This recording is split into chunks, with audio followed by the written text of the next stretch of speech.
বর্ষামুখর দিনে আজকের রেসিপি সর্ষে ইলিশ পাতুরি। পাতুরি অনেক রকম হয় আর অনেক রকম আমরা খেয়ে থাকি। তো আজকের পাতুরি সম্পূর্ণ অন্যরকম, তাই বলবো সবাইকে যে ভিডিওটি প্রথম থেকে শেষ পর্যন্ত দেখবে। তো তার জন্য আমি নিয়েছি আজকে 5 পিস ইলিশ, পরিষ্কার করে নিয়েছি।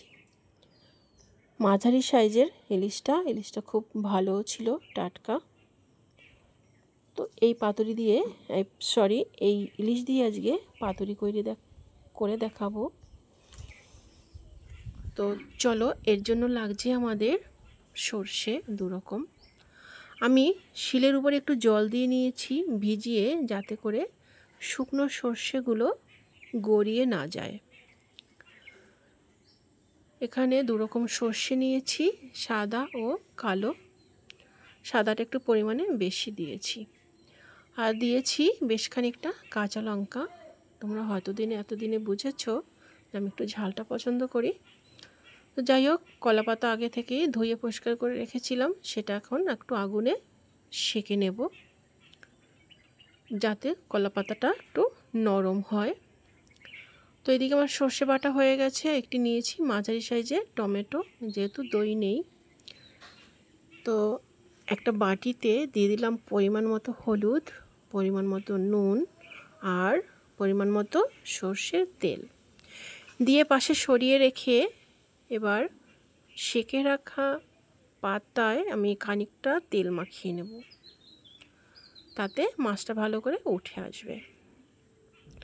এবার সেই তেল, নুন, হলুদের মধ্যে দিয়ে দেবো পরিমাণ মতো লঙ্কা বাটা।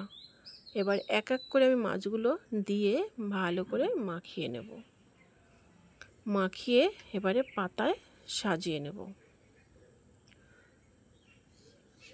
পাতুরি তো অনেক খেয়েছো, তো আমার অনুরোধ, এইভাবে একদিন পাতুরি করে খেয়ে দেখো।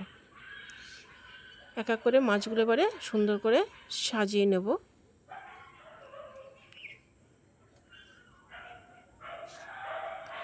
সুন্দর করে সাজানো আমার হয়ে গেছে। এবারে আমি কড়াতে বসিয়েও দিয়েছি, আর যে মশলাটা ছিল সেটাও অল্প খানিকটা দিয়ে দিলাম, দিয়ে এবারে ঢেকে দেব। আর সেই মশলার বাটির মধ্যে দিয়ে দেব সর্ষে বাটা, আর এর মধ্যে দিয়ে দেবো একটুখানি নুন, হলুদ আর সেই টমেটো, আর দেবো খানিকটা সর্ষের তেল। এবার ততক্ষণে দেখিনি মাছটা কত দূর হয়েছে। মাছটা কিন্তু আমার একটা সাইড প্রায় ভাজা হয়ে গেছে। ঘুরিয়ে ঘুরিয়ে দেব, তাহলে সব কটা মাছ সুন্দর করে দাগ লেগে যাবে। তো আবার ঢেকে দিলাম। দেখো, ঢাকনা তুলে দেখলাম অনেকটা তেল বেরিয়েছে আর খুব সুন্দর গন্ধও বেরিয়েছে। এবার ওই সাইডটা হয়ে গেছে, আমি এবারে নামিয়ে আরেকটা কলাপাতা দিয়ে উল্টে দেব, তাহলে কিন্তু একটা সাইড দাগ লেগে গেল। দেখো কতটা সুন্দর দাগ লেগেছে, আর কতটা গন্ধ, মানে কত সুন্দর গন্ধ সেটা তো বোঝাতে পারছি না। তো যাই হোক, এইবারে কড়ার মধ্যে আমি আর একটা পাতা দেব, দিয়ে তবে এই মাছের পাতাটা দেব, কেননা এখন কিন্তু আমি এই মাছটাকে ঝোল করব, সেই কারণে ডবল পাতা দিলাম।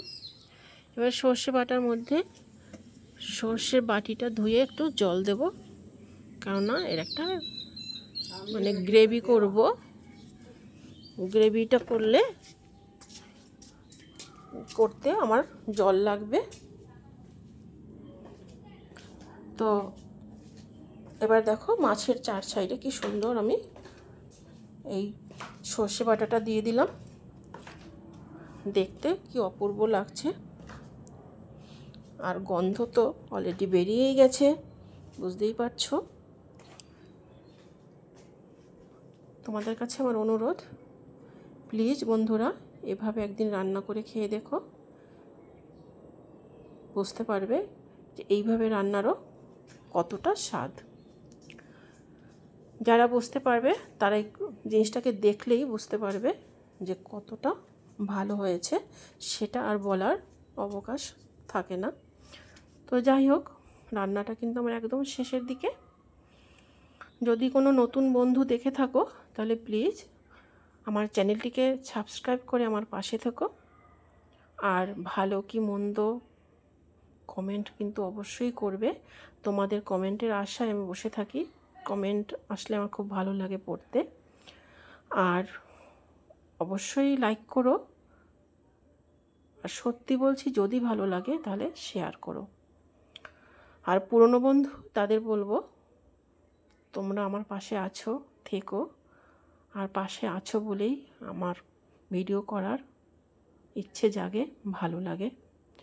তো যাই হোক, এবার সম্পূর্ণ কিন্তু হয়ে গেছে। এবার আর একটা কাজ বাকি, যেটা হলো সর্ষে ইলিশের মেন পয়েন্ট, সেটা হলো কালো জিরের একটা সেন্ট।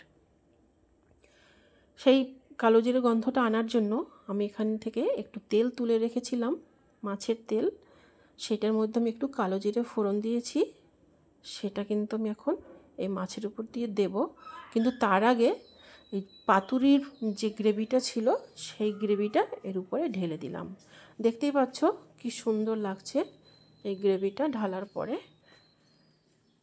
মানে সর্ষে ইলিশের যে একটা কালার থাকে, সেই কালারটা কি দারুণ এসেছে। এবারে কালো জিরেটা আমি উপর থেকে দিয়ে দেবো। তাহলে কিন্তু সম্পূর্ণ হয়ে যাবে আমার সর্ষে ইলিশ। কড়াতে করলে তোমার যেমন কালো জিরে ফোড়ন দিই ঠিক সেই রকমই। যাই হোক, এইবারে এটা দিলেই একদম সম্পূর্ণ আমার সর্ষে ইলিশ তো হয়ে গেছে। এবার আমি একটা পাতায় একটু সাজিয়ে দেবো। আর কি বলবো তোমাদের, তোমরা এইভাবে করে খেয়ে দেখো, কথা দিচ্ছি ভীষণ ভীষণ ভালো লাগবে। আর নতুন কোনো কেউ বেড়াতে আসলেও তোমরা কিন্তু এভাবে করে খাওয়াতে পারো, তারা খেয়ে তোমার সুনাম করবে।